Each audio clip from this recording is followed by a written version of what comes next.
Me masat të shtuara të sigurisë, Zoran Vukotić u sol në gjykatën themelore të Mitrovicës në objektin e gjykatës në veri.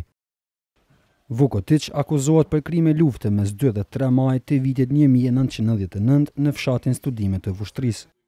Pas leximit të aktakuzës, ai është pyetur nga kryetari i trupit gjykues Arnold Later rreth akuzave për 3 pikat e aktakuzës.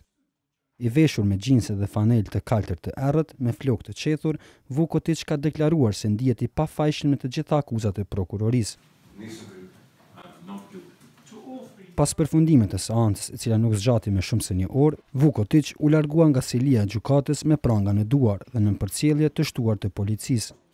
Avokati i tij Nebojša Vlajić tha për gazetarët se do të parashtrojë kundërshtimet e tij ndaj aktakuzës në 30 ditët e ardhshme. Danas je pročitana optužnica i on se izjasnio da ju je razumeo, ali da nije kriv.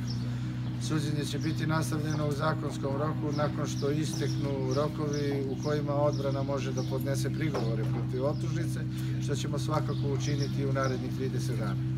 Aktakuza e prokurorisë speciale ngarkon Vukotićin për krime lufte kundër popullsisë civile shqiptare gjatë vitit 1999. Në bazë të aktakuzës së lexuar nga prokurori e Euleksit Paul Flynn, Zoran Vukotić ka marrë pjesë në një sulm ndaj popullatës civile shqiptare midis fshatrave Studime e Epërme dhe Studime e Poshtme e Vushtrisë, ku civilët shqiptar ju nënshtruan qëllimisht vrasjeve brutale të paligjshme, trajtimit njerëzor si edhe vuajtjeve të mëdha.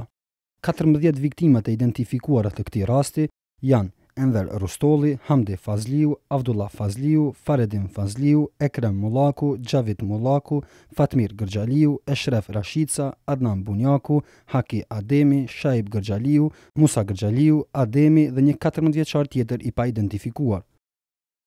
Zoran Vukotić ishte ekstraduar nga Mali i Zi në Kosovë në nëntor të vitit 2016.